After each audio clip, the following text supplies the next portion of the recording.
Okay, happy New Year, everyone.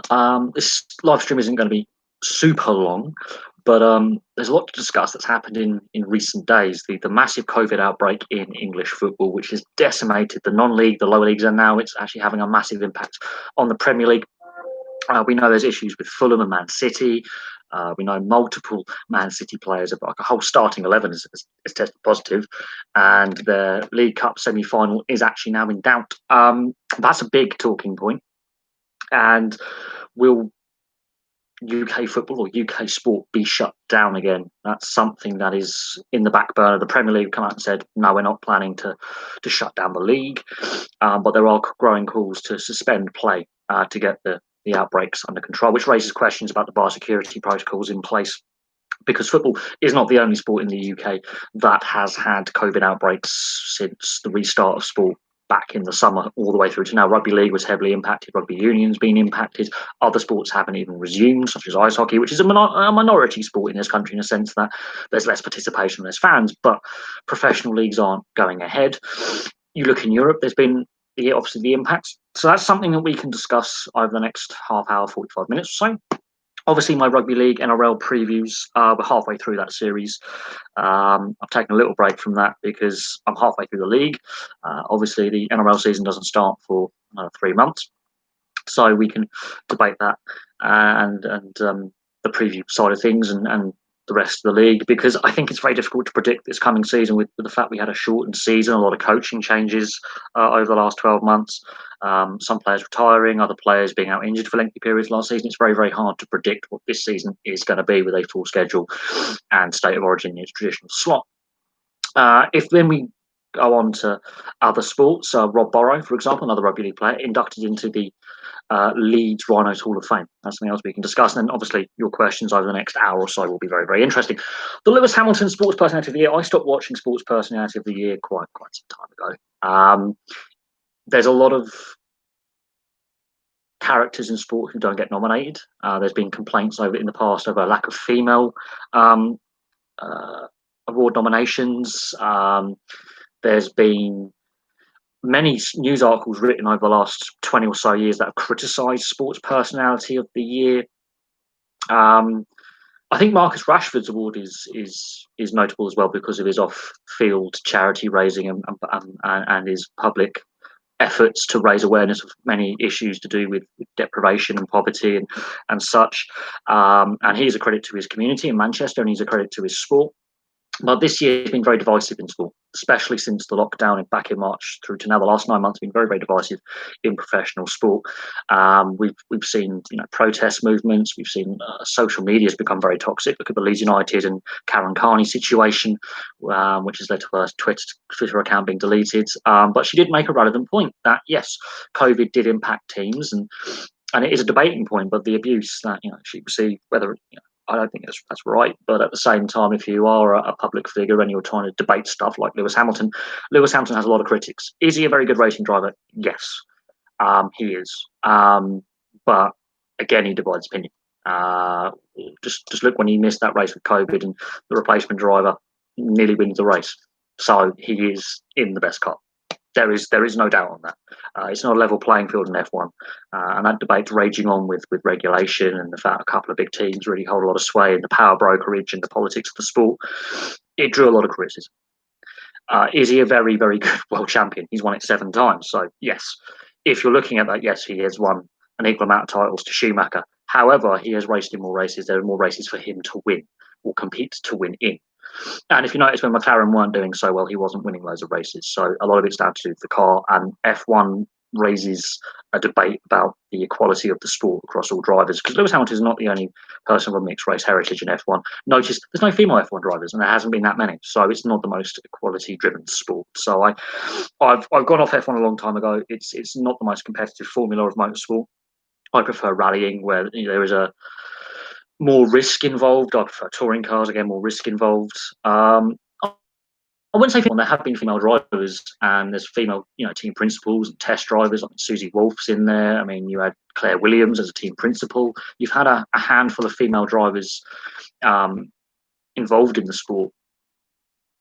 you could argue that yes, there's not that many female drivers in motorsport and in motorcycle racing and car racing across the board. I mean, Danica Patrick, for example, was the only female NASCAR driver, and she was regularly given a fair bit of crap from fans saying she didn't belong there. So there's a long way to go, I think, before we can safely say yes, it's on a more equal footing. But yeah, F1 is very divisive because of this perceived lack of competitiveness and some of the tracks really being very dull and lack of overtaking opportunities. There's too many gimmicky rules, I think, with the DRS, for example, and you could say the same with Formula E, which I think is going to become the premier sport.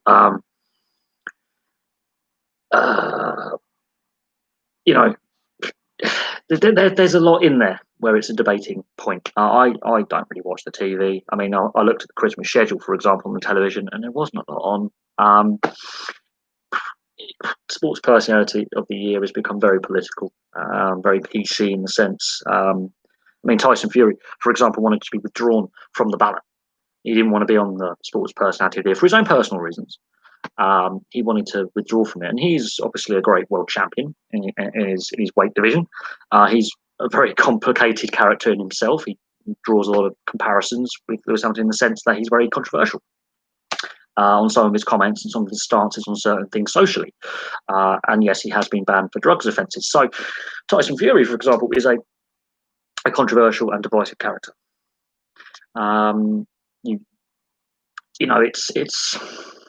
It is what it is. A lot of people were very annoyed that the British men's ice hockey team that obviously made it to the World Championships and stayed in the top division weren't given Team of the Year in 2018 and 2019 for the efforts that a sport with limited funding and a small professional player base and limited sponsorship and limited exposure can redevelop. You could argue for that, saying they could have been Team of the Year. We didn't see, the Rugby World Cup final with the England team making to the World Cup final. Yeah, they didn't win, but again, they weren't expected to make the World Cup final. I don't think. I think with some of their performances in the World Cup cycle leading into the 2019 Rugby Union World Cup. So interesting. I mean, Sam Burgess has never won it, and he's won the Dally M, one of the Dally M awards in the NRL, and he's dual code international. Never won it. He's won a grand final with the Sydney Rugby. A lot of sportsmen who should be on the sports personality of the year, who do get votes from the public, but the public don't have a vote really. It's journalists. It's one of those award ceremonies where it's lost its luster in the last 20 years. There's been a lot of debate about should it still exist. So I mean, we've had some great motorcycle champions over the years, in superbikes especially, and they don't get a look in. We've had boxers and tennis, but I mean, Andy Murray winning it was kind of logical, but it's because he had a very good spell in the mid 2010s where he was one of the best players in the world and was world number one, which is in tennis is very hard to do. We've had some brilliant golfers over the years who've dominated the sport at various periods where they've been the best golfer and they don't get a mention. So sports personality of the year, whether Lewis Hamilton wins it or someone else, it's relevant for me. I think it's a far too divisive, and really it's lost its luster, and there's a lot of politics involved in which I don't think aids the sport anyway. On the Fury Joshua fight, I think a lot of boxing fans are really looking forward to that, the Battle of Britain, so to speak. Anthony Joshua and Tyson Fury, two very divisive characters when it comes to sport in general. They have their detractors. They have their fans. And AJ has divided opinion this year. Tyson Fury's divided opinion over the last couple of years. They're not universally liked or hated. Some of Tyson Fury, some of his social stances on homosexuality and the role of women in society, you can question him, but it's again from his cultural background. And Anthony Joshua again on the same thing on race relations and politics. You could argue the same, but at the same time, are they both brilliant boxers? Yes.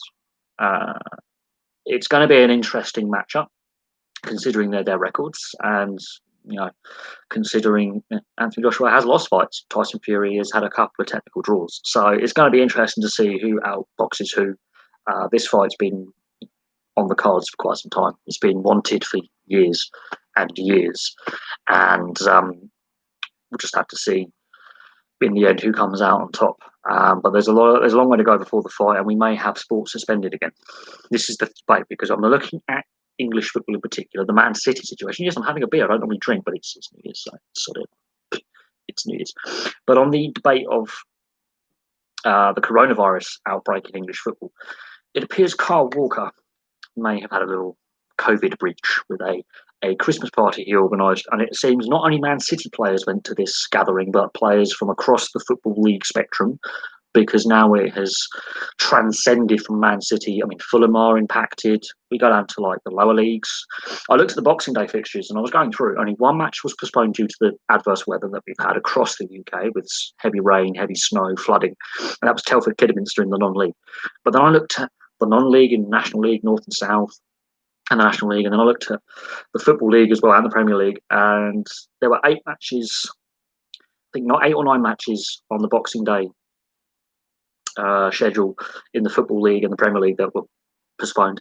And then you look at the non-league and it was utterly decimated. The Welsh League was completely decimated.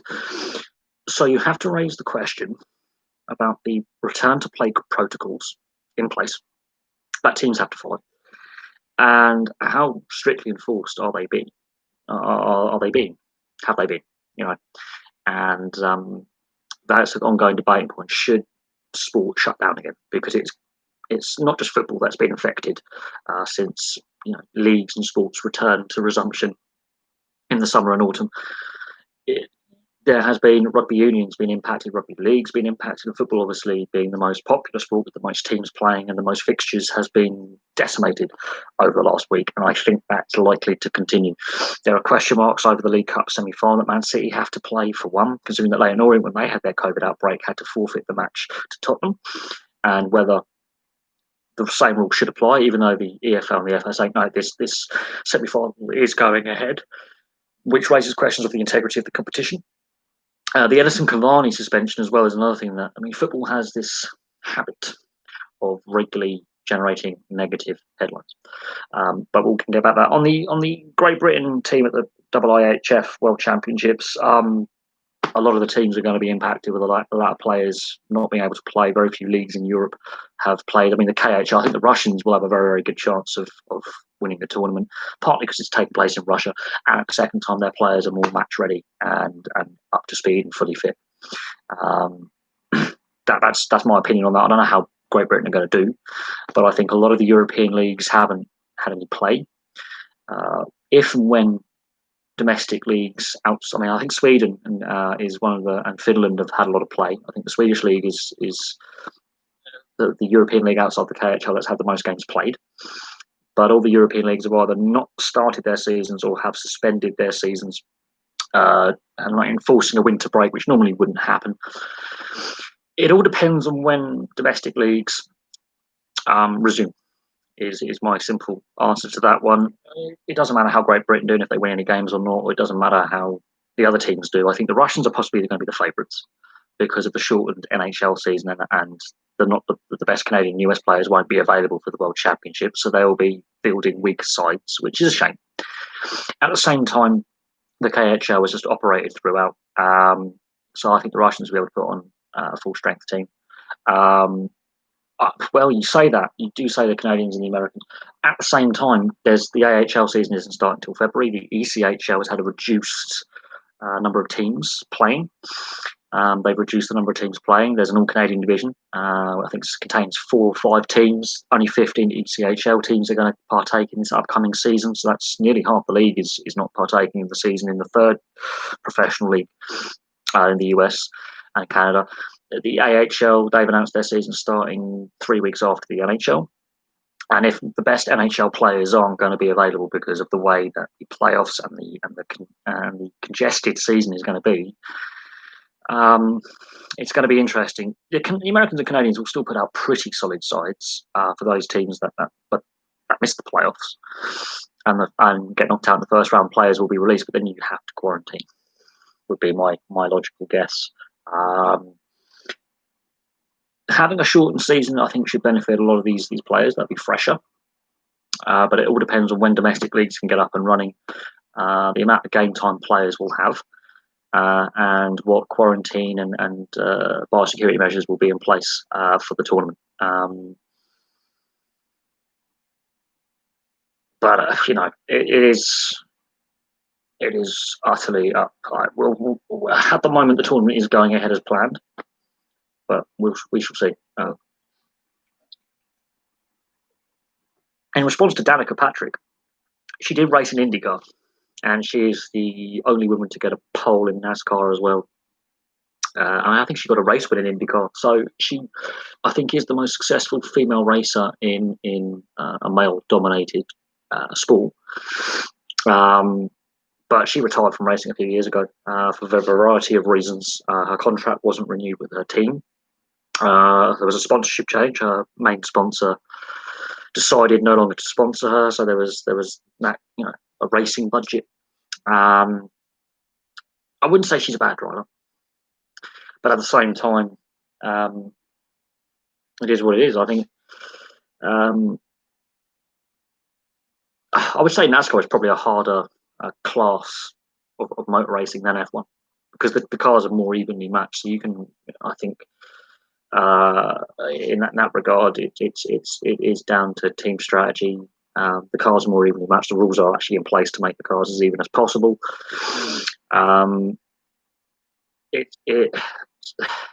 You have a mix of oval and circuit racing in the sense of road circuit style. And there isn't really an overall. I mean, overall, I would say favourite. There are some teams that do dominate and regularly win titles, but I think we'll see. I do know that in the UK, a lot of the English-based teams have been given elite status, which means they can train and they can, as long as they adhere to protocols, they can go to training. There's been several financial aid packages to English-based teams. Scotland, Wales, and Northern Ireland, that is different. That's why the Elite League hasn't resumed play. There's been discussions about live streaming games without fans in attendance, which is going to be, I think, the norm for a while. I think the fact the Swedish league continued for so long, the Finnish league tried, German league. This is the problem. For the European teams of the World Championship and hockey in general, because a lot of teams haven't played since March, which is a problem. And that is an issue with player development and player contracts. There's players who basically have, at the end of the season, their contracts expired. They're free agents. They're not getting paid because they're not playing. Fans, for those leagues that have resumed, not all fans can go to arenas. This is the issue. The sport's losing money. But I do know in the UK, in England at least, a list of teams have been granted elite status, which means they can train, they can prepare for the upcoming season, should it take place. It's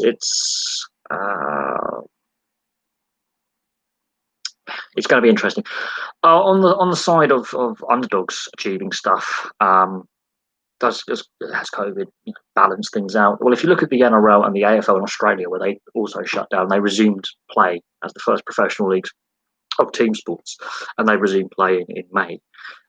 In the end, the cream still rose to the top. The same teams were still in the finals, kind of top 4, top 5, top 6, and the grand final was between the two best teams in the NRL, for example.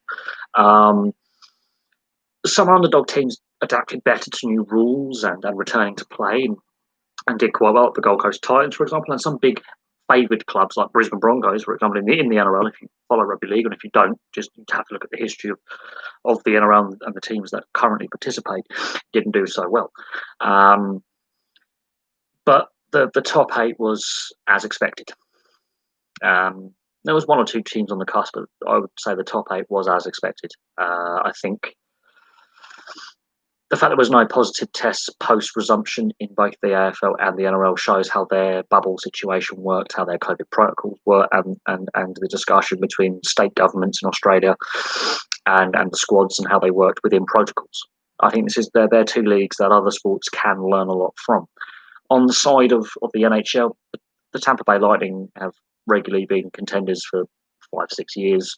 They were expected to do well in the playoffs. They did do well in the playoffs. They won the Stanley Cup. And the St. Louis Blues, actually, if you look at the form guide from this time 2 years ago right through the Stanley Cup final, they were the best team in the league. I wouldn't say the Blues were underdogs when they actually went into the playoffs. Midway through the season, yeah, they were rock bottom of the NHL.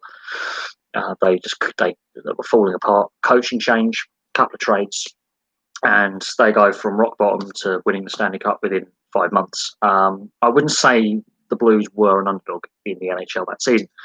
However, there were some teams that, when play did resume, did adapt better to the resumption of play. The Canucks, for example, I think would be a team that I would say did remarkably well in the playoffs. There are other teams that failed to live up to expectation. You could argue that in a variety of sports. I've followed the NRL since the resumption of play. I've watched every game. And I will tell you now that some teams did adapt to the rule changes and the return to play and getting up to speed quicker than others. I think it's going to be interesting to see how those teams that haven't played since March in a variety of sports, especially in the NHL, how they resume and how they adapt. It's going to be very, very interesting. Yes, there's been some divisional realignments in a whole host of sports and league realignments and a whole variety of things. Some rule changes brought in. It will be interesting to see how some teams that haven't played competitive matches for the best part of a year, 9-10 months, get up to speed. It will be interesting. It could be a massive leveler. Some players have been well rested. They haven't had the extra wear and tear in their bodies, and they could have bounce back seasons or good seasons. But at the same time, we could see other teams really struggle to get on the front foot. It's all about how you've used the time off to your advantage, and there are concerns that the 7 teams that didn't make the play-in round in the NHL will be the bottom 7 teams this season. Divisional realignment, there's a debate about how some divisions are stronger and harder than others, and some teams not happy to travel, but this was voted upon at the NHL Board of Governors meeting, and eventually an agreement was made. The CBA has been extended. We know there's going to be a flat salary cap. We're going to see some player movement, but training camps do start or have started. So we've only got 12 days to go and the NHL resumes. So it's going to be interesting in 2 weeks' time how teams adapt and play in the restarted NHL in a shortened season, which could benefit some teams over others. And only playing teams in your division in the regular season and the first 2 rounds of the playoffs will be really interesting. They're going to be, by the end of it, teams are going to hate each other. Players are going to be banged up. The taxi squad will be used. I have no doubt that there'll be a lot. I think there's going to be a lot of injuries. It's going to be playoff hockey from day one. If you get up to a slow start, I think you've had it.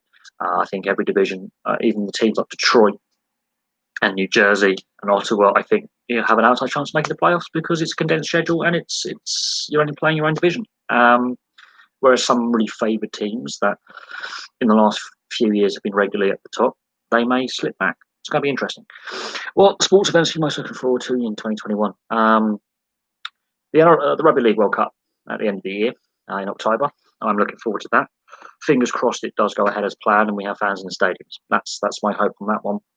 I will do a preview of that and I'll look at how the group stage is structured, how the knockout stages are structured, because there's some new teams in there. There's an interesting group stage format.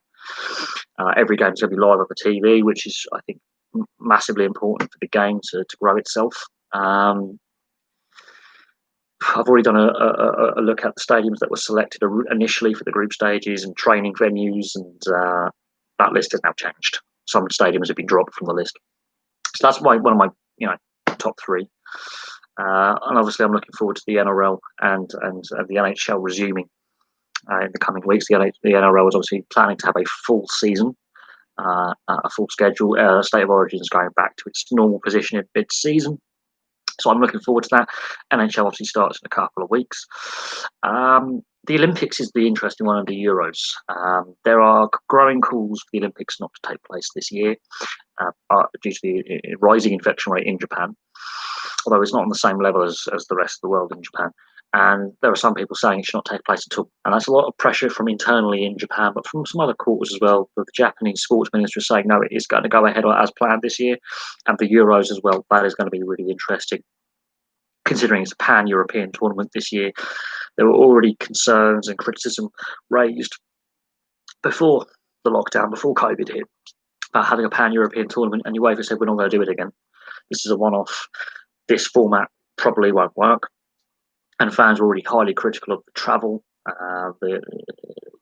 Different countries. It's going to be interesting. But this is again on the premise that all these sporting events take place, that we have an uninterrupted, sporting calendar, which I don't think is the case as things currently stand. Yes, we do have this vaccine. That's 2 vaccines over here in the UK that are being rolled out and administered as we speak. But at the current rate of infection in English football, and with disruption to English rugby union, and the end of the Super League season as well being disrupted, again, I can see that being a concern over the next 3 to 4 months. I don't know if the FA, the Football League and the Premier League, and in fact UEFA, have given enough flexibility for football to go on unhindered should there be a shutdown. And the transfer window is going to be highly interesting as well. But if you sign a player from overseas, do they have to quarantine for 2 weeks or 10 days? That's going to be interesting. No winter break. So the transfer window is opened. So it's going to be interesting to see the activity in the next month. The Lions tour, at the moment, obviously travel is restricted with Europe and South Africa. That's going to be interesting. It really is. If it goes ahead, yeah, I'm really looking forward to it.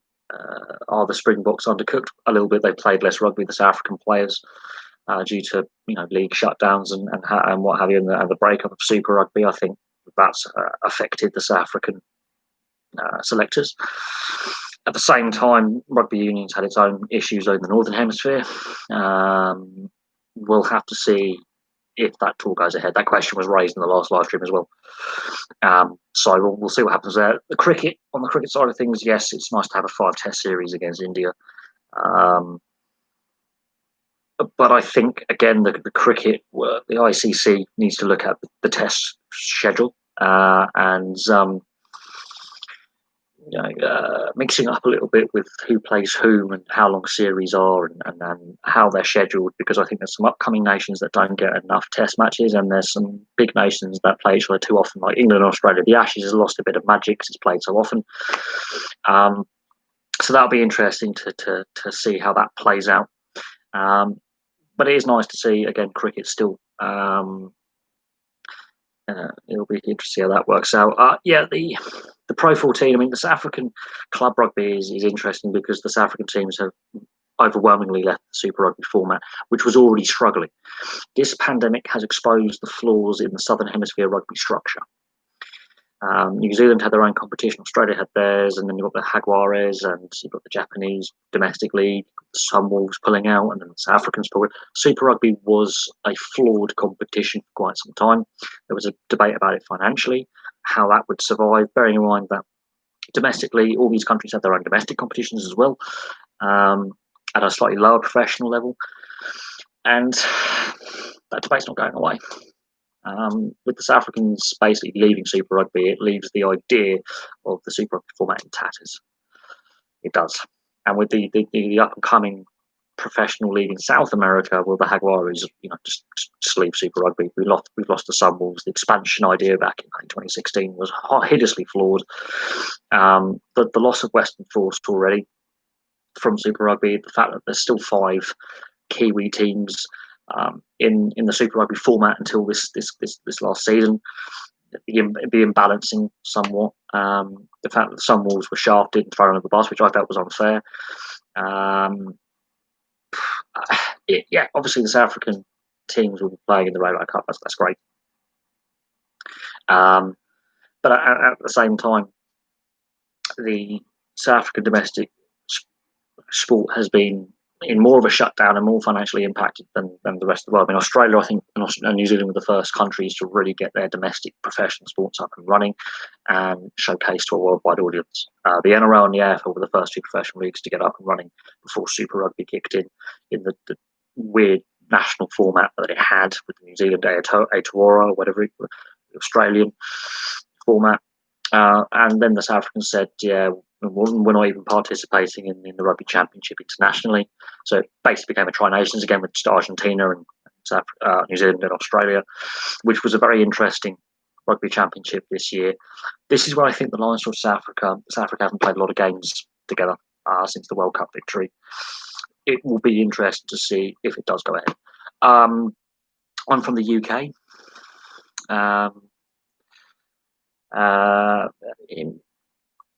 from the south of the UK. I'm from England, so yeah, that's me. But I do prefer overseas sport. There's a big debate, about football right now, and the Edison Cavani situation. That's something that's created a lot of debate online. A lot of people aren't happy with the suspension and the fine. And if we're going by supposed racism, then the suspension is pitifully short. But if we're going by the fact that I think it's a cultural misunderstanding and it's been blown out of proportion, and the cancel culture brigade have got on it, is racism wrong? Yes. Is a lack of cultural understanding ignorance and wrong? Yes. I think there's a bit of both going on here. I think the fine, okay, actually, for once, we have a decent level of fine labelled and levelled, fine. But a 3-match suspension, if you're going to have a fine that big of £100,000, at least have a suspension to match, personally. So there's a lack of consistency with the FA when it comes to dishing out fines and suspensions, and the Premier League for that matter. We've seen red card offences get lengthier suspensions than that. So there you go. We have seen lengthier suspensions in football for on-field play. So in that regard, the fine, okay, if that's the ruling from the FA and they're going to be consistent, then the use of social media, and they have to be clear on the rules and the code of conduct involving social media, like bringing the game into disrepute, racism, homophobia, sexism, online bullying, everything. If we're going to start, if we're going to start suspending players for their social media use, how far back do we go? Is there a code of conduct with social media use put in place? Because other sports have started to restrict their players' use of social media, and other teams have brought in code of conduct with their social media use. Look at the lockdown situation back in between March and May, where players were flouting lockdown rules. They're still doing it now, by the way. Kyle Walker is a repeat offender, and as I say, he's alleged to have had this Christmas Eve kind of Christmas house party. He invited players from multiple teams, including Man City, to this party. And now look what's happened in the Man City camp. You look at the fact that it's put their next 2 games at risk. The whole squad is now in lockdown. That raises concerns about how rigorously enforced the COVID protocols are, and will any of these players get suspended? I think every player who attended that party should be suspended and fined, personally. That's my personal opinion. Whether it's, I don't think the club should be dishing out respective punishments. I think that should be the FA. I think they should take a strong lead in this, because we've now got several. It's more than just the Premier League. It's the Championship, League One, League Two, the non-league. They've been decimated by COVID. We have to start looking at the fact that these players are regularly breaching lockdown protocols. They're catching the virus. This can kill people. This is not just like a bit of flu. This is a serious, life-threatening virus in a small percentage of people, yes, but it's highly infectious. And if you're seriously ill with it, and even if you don't require hospital attention, you are seriously ill. I think regular irresponsible behaviour, regular breaches. I mean, we've seen in other sports all around the world, players and coaches who breach the protocols are getting fines, getting suspensions. I think the governing body needs to supersede the Premier League, supersede the Football League, and I think fines and suspensions need to be dished out. And the FA, Premier League and EFL, they need to be more open and honest about what their protocols of return to play are. South African sports have issues. Cricket, they are still a good side in cricket. No lie on that. I mean, rugby union and cricket are 2 main sports. Yes, other sports are struggling in South Africa. There is massive issues with funding and corruption. There's no denying that. On the side of sexism in sport, look at the Karen Carney situation. She received a lot of abuse online. Her Twitter account's now gone.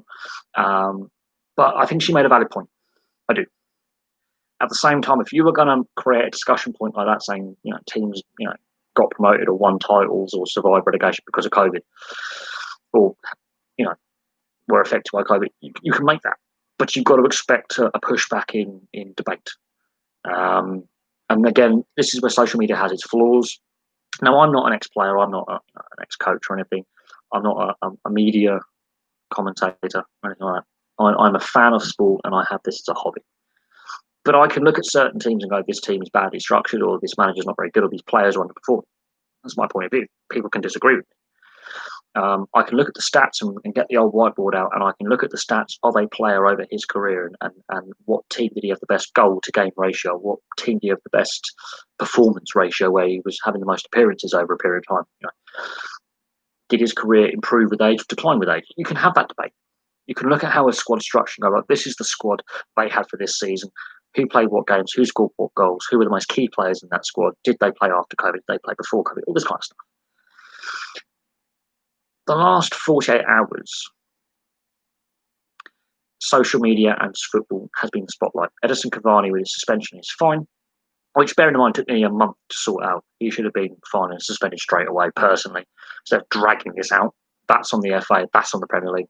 And the Kyle Walker and the COVID situation at Man City, a lot of these players, I think the FA should go above Man City in this, fines and suspensions. And then you have to look at the coaching staff at Man City and how, how should I put it, their control over team discipline. Because these guys are adults, right? But they're behaving like children. If they want to be treated like adults, they should behave like adults and be responsible. They're not. So bring in tougher protocol measures for teams. Instead of having teams individually,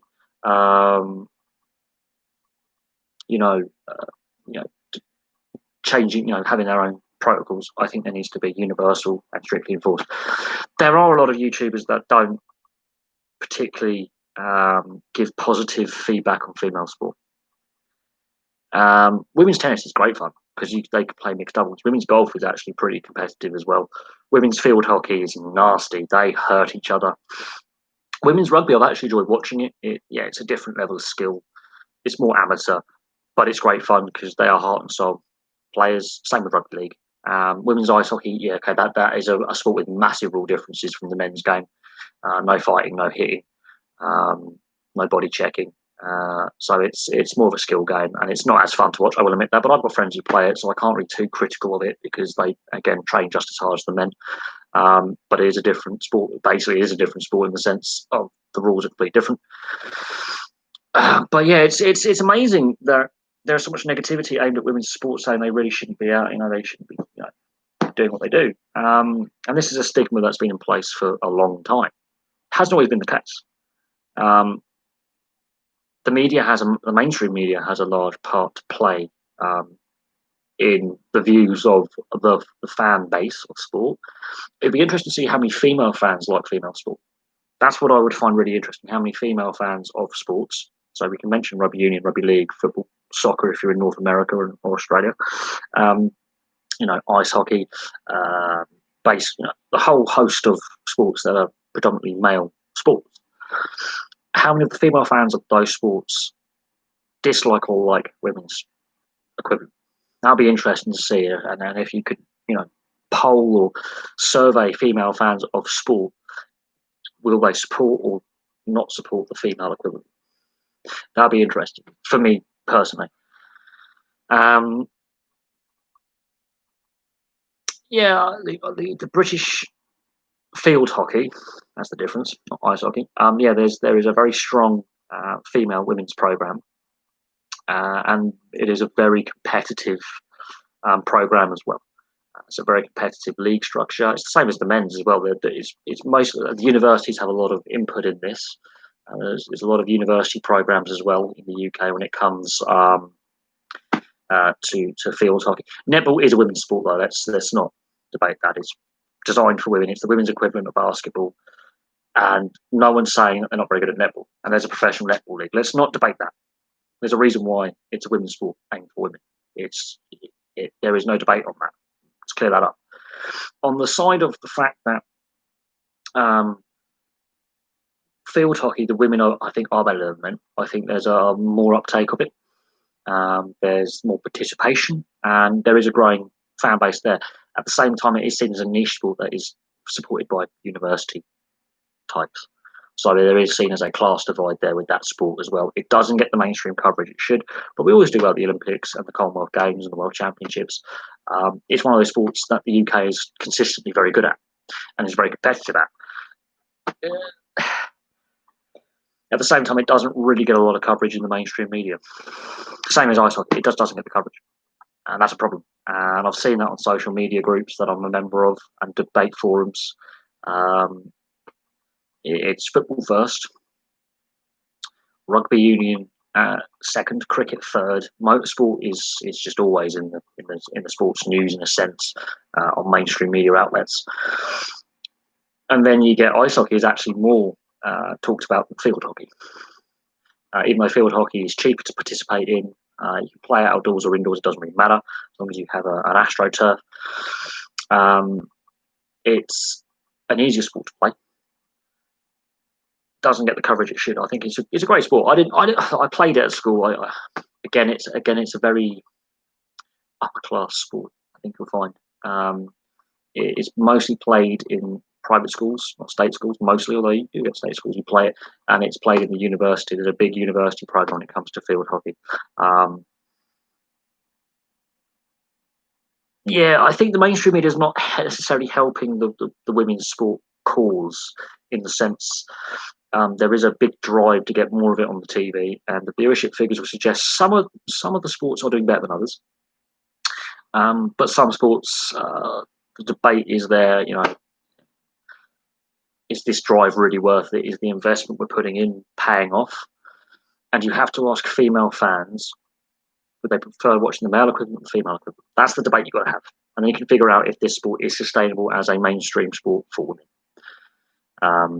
The women's NBA has to have supported funding because it doesn't make any money. It has poor turnover, it has poor revenues. It's no fact. Women's ice hockey in North America, leagues keep going bust. There is a funding problem. Doesn't make enough money. It's not profitable. Yeah, the women and girls want to play. It's fine. The sport isn't profitable. The formula doesn't work. The same with women's football. There's that big debate in the US, about the equal pay kind of thing. Culturally, it's just not working. And again, you have to ask sports fans, especially female fans, what they prefer watching. And I think you'll be surprised what you get. I like women's rugby as well, both league and union, both codes. I think women's AFL, is the most successful women's sporting code. Women's AFL, it's gone fully professional, and there's more teams and more players. It's an inexpensive sport to play in Australia, and it's the most popular sport in Australia. So you're going to actually have that female fan base, and yeah, it seems to be having a positive feedback. They're just as physical as the men. They're just as brutal as the men. It's one of those sports where it seems to be more readily accepted by the wider community, partly because it's the most popular sport in Australia and it's easy to play. Simple. But on the flip side of it, it still doesn't get as much coverage as it should. Same in rugby league. They've got the women's state of origin. They've got the women's league. Not a lot of teams though. They've only got, 4 teams in the women's NRL, which is a shame because it's, the men's game has obviously got that participation. But at youth level, loads of kids play at both genders. I think Australia's got the women's sport debate right. I think they're going about it in the right way. There's a lot of feeler. If you look at Australian sport, look at the amount of administrators who are women. Club administrators, game administrators, sporting administrators. There is more female involvement with the sport, club ownership, club boards, fan groups. They're more public about it. It's a sports-bad country. If you were to deny a chance of sports success as an Australian, you're not Australian. You're completely going against a national culture. Women's participation is higher in sport in Australia and to a massive extent New Zealand. And I think there's a lot of social things to do with it as well. It seems more acceptable. From my point of view, from what I've seen, I could be wrong, but looking at it and you look at sporting administrators and high-profile women within sport, there are loads of them. There are loads of club CEOs, loads of club administrators. They're high-profile in the national administration of sports. You've had Ryleen Castle as the head of Rugby Australia. Yes, she was a Kiwi. Yes, her tenure was filled with scandal. It didn't go quite to plan. But at the same time, she was the forefront of the organisation. She fronted up the media daily. She copped a lot of criticism, and for some of it, rightly so, because I think she mishandled a lot of things with Rugby Australia. But she still, forefront through the whole process. And a lot of Australians didn't like her because she was a Kiwi running one of their national sports. That was the reason. If she was female and Australian, I think they would have accepted her a little bit more. At the same time, you could argue her tenure in charge of Rugby Australia didn't go very well. And you could also argue her time in charge of the Canterbury Bulldogs left them in a salary cap hell, which has led to the club having lots of boardroom issues and lots of salary cap issues and being at the wrong end of the NRL. But she has been involved in women's netball, rugby league, rugby union. She's been involved in a lot of sports administration positions. She's not the only woman in Australia. Women's Australian sport, when it comes to swimming, athletics, they are very competitive. They've got some great athletes historically. It is what it is. On the side of Karen Carney, as we mentioned earlier, yes, the fallout. I mean, she made some valid points about Leeds United. She did. She really made some valid points. I haven't seen the Twitter responses because her Twitter account has now been deleted, which is very interesting. If she was commentating about women's football, I think she would have made the same comments about the WSL with the COVID break and return to play. I still think, and this is my personal opinion, the social media reaction was completely out of control. I think both her and Leeds,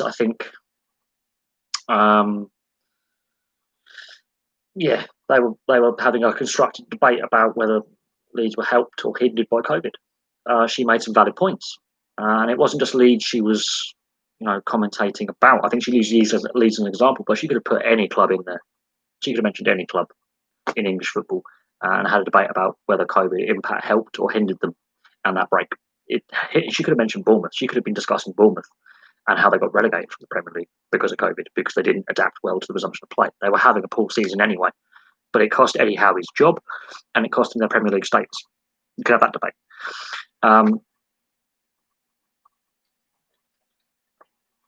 Yes, the fallout is making the headlines right now.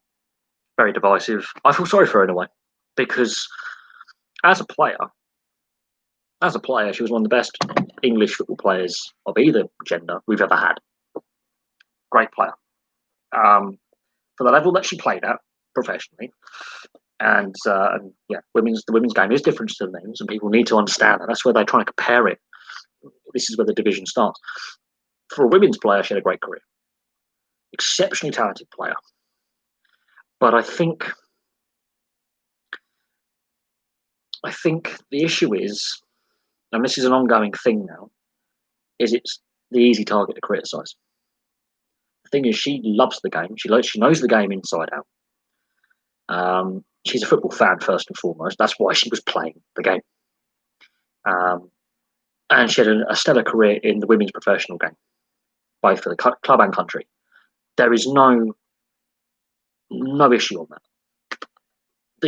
I think male commentators would have got some criticism on social media for the comments made because they're not controversial, but I think the response would have been very similar. But we don't know because obviously it's a female pundit commentating on the men's game.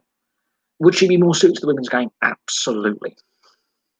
Absolutely, she would be more suited to the women's game because she knows a lot of the players who are currently playing. She knows some of the managers who are currently coaching because she played with and against them. And, do I feel a bit sorry for her? Yeah, I have some sympathy. I do. But I think women in journalism, they've been facing this battle for years. And I'm going to use I forget the woman's name. She's an Australian journalist. She's now head of the NRL media department. And if you follow the NRL, just go on the NRL.com website, get a subscription, and go on the Matty Johns podcast. And there is one of the episodes of that podcast where Paul Kent, ex-Parramatta Eels junior, and he played one game in first grade, well-renowned journalist. He's a divisive journalist, not the worst journalist out there. He does mention a lot of good stuff. He mentions when it was back in the 80s and the early 90s, when the award ceremonies were for the Dally M and the Rothmans Medal was for various things, because a cigarette company, yes, used to sponsor the rugby league. Women weren't allowed, so players couldn't bring their wives, their sisters, their daughters, their mother. They couldn't bring anyone with them who was female. They just were barred from the entry list. This is 30 odd years ago. I believe in the early 90s, a female journalist, who is now the head of the media communications of the NRL, was the first female ever to enter this awards ceremony. What happens? Massive drunken brawl. And she's obviously thrown at the deep end. It shows how far the NRL has come, Rugby League in Australia has come. We've got a professional women's league, admittedly small, and you've got female line judges and referees, and female administrators. So, yeah, I think Australia and New Zealand have got the women's sport right. But it's a sports mad part of the world. If you know, it's the same as Canada in a certain extent.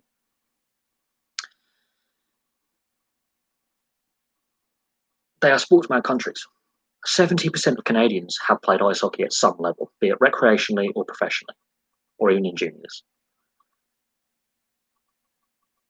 That's interesting. When it comes to, you know, women officiating in men's sport, well, we have men coaching women's sport. We have men officiating the women's game. You know, it's going to happen. It's a natural evolution. I think you have to let things evolve naturally. When you're putting people in positions just because of their gender or their sexuality or the color of their skin or their religion, that's a problem. But you know, at the end of the day, it is what it is. I'm going to finish this live stream in a minute, but there are a few questions I want to answer before I go. In regards to the Karen Carney situation, I think a male commentator would have had the same crap thrown at him. I think in Karen Carney's case, she's newer to the media. Amazon haven't got a massive footprint yet in professional sport broadcasting, and there was some criticism of them getting some of the rights. Some people are in favour of it, some people are not. It's going to be interesting to see how Amazon respond as well, because they're her employer.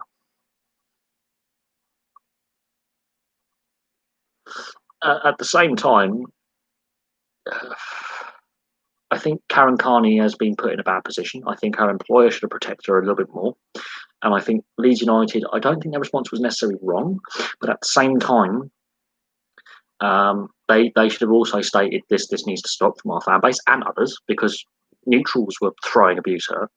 And I think football especially has a problem with social media. Massive issue. Just look at Carl Walker, for example. And Jack Grealish, and Moses King, and their antics in the first lockdown, they put their antics on social media. It did nothing to gain respect for a sport wanting to resume play when the rest of the nation was in a full lockdown. It did nothing to help the sport's cause. On the same time, the media pushing the narrative is not helping the natural evolution. But when you've got team sports like ice hockey and field hockey, which are very good to watch, and have solid fan bases in this country, not getting mainstream media coverage, it makes you wonder, considering that the team I follow, the women's team, were the most successful team in the country for the last decade. They make up half the national side of the women's ice hockey team. It's the Bees franchise. That tells you something. Oh, I've heard about Danny Morrison on the IPL. I've watched the IPL in the past when it was on ITV. Chris Gale's antics in the dressing room with female reporters hasn't gone down well. And there was that has been brought up. I feel sorry for, like, when I watch North American sports, there's a lot of female sideline reporters. It's the same in rugby league as well in Australia. These are the people that have to go in the dressing room and interview players after the game. It's a very male-dominated environment. Now, you've got to have a thick skin to do that, because there's been times where male journalists haven't wanted to do that.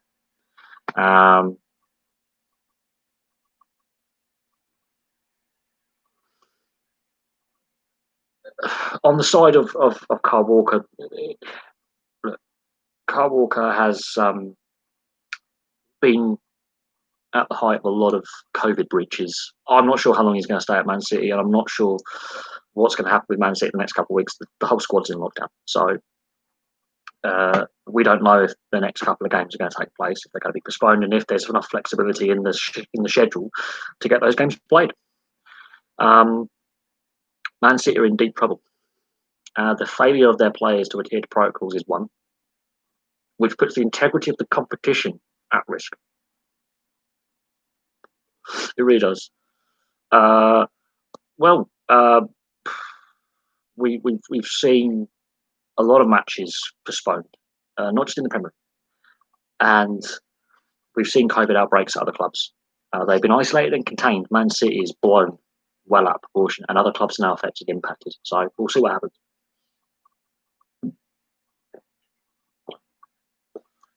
But I think Kyle Walker's time at City is going to be at an end. I really do.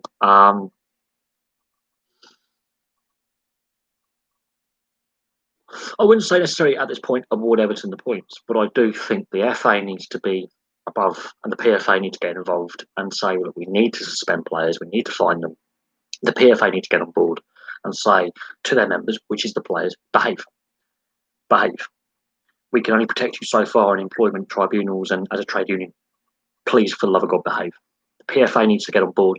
The players need to take more responsibility. There's a lot circulating on social media. There's a lot of rumours out there, but I do believe Man City have had a lot of scandal in the last couple of months. It says to me that there's a lack of discipline within that squad. And questions need to be asked about the culture in the dressing room. And culture is a word that's regularly I've used, but I do think the amount of negative headlines coming out of Man City about player behaviour, COVID breaches, antics on international duty, allegations of a criminal nature against members of that squad. Man City, we need to look at the internals of Man City and the culture within that club, within that dressing room, and what the kind of conduct is for that club, because I honestly believe that the PFA and the FA should go above the Premier League and put in a code of conduct in place and make it public for fans and be transparent about their protocols, because clearly they're not working.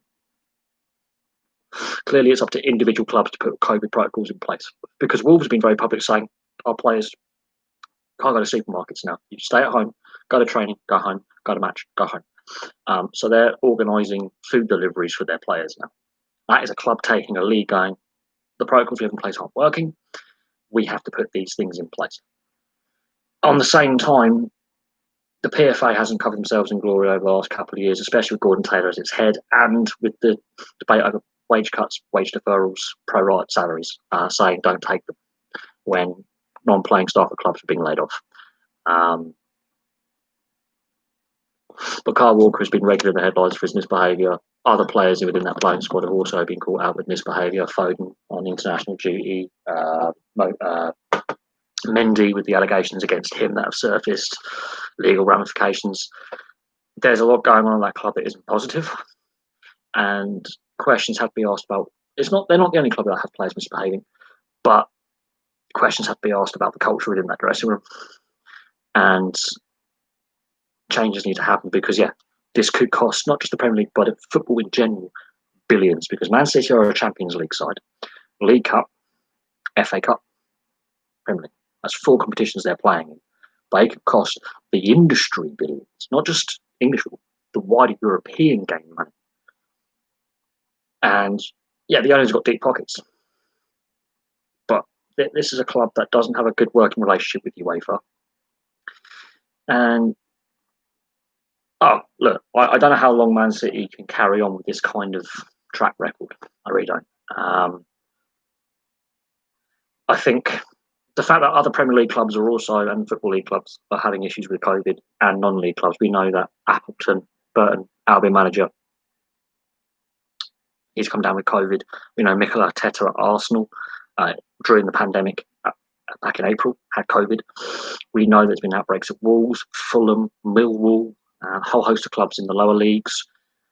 The non-league has been decimated in the last week. This is a bigger problem than City, but City is the highlight because players are regularly misbehaving at that club, especially since March. And unfortunately, it's very public, what they've done. It's in the public domain. It's doing the rounds on social media now. The mainstream media picked up on it. There is a real negative, toxic culture at that football club. Ex-players who have played there have made reference to some of the toxic culture at that football club. I think more allegations are going to come out, more revelations are going to come out about this football club.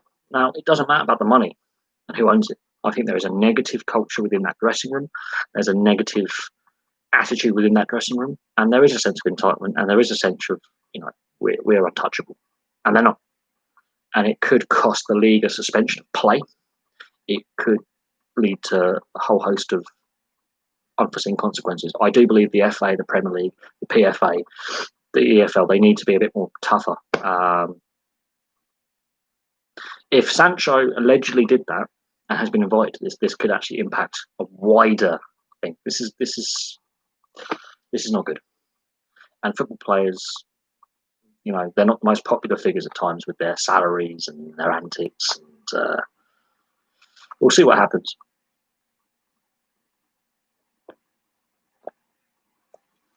But some clubs keep regularly making negative headlines, and it's not good. It's not a good look. But I'm going to have to leave that there because I'm going to see my neighbour now briefly for New Year's Day evening to have a little chill out. He's in my support bubble, so we can meet up. Thank you very much for all the questions. We've had an interesting debate, most of it about Man City and men's football and women's sport. Obviously, keep your eyes posted over the coming days in the evenings for more NRL previews, and we'll look at some of the other stuff that's going on with football, with the transfer market now starting to open. How much money will be spent in the European transfer market? That's going to be interesting. And the NHL is less than 2 weeks away, so only 12 more sleeps, and then my favourite sport returns, at least in some format, in A League. So we'll see what happens there. But thank you very much for watching, and I'll have some more videos for you very, very soon.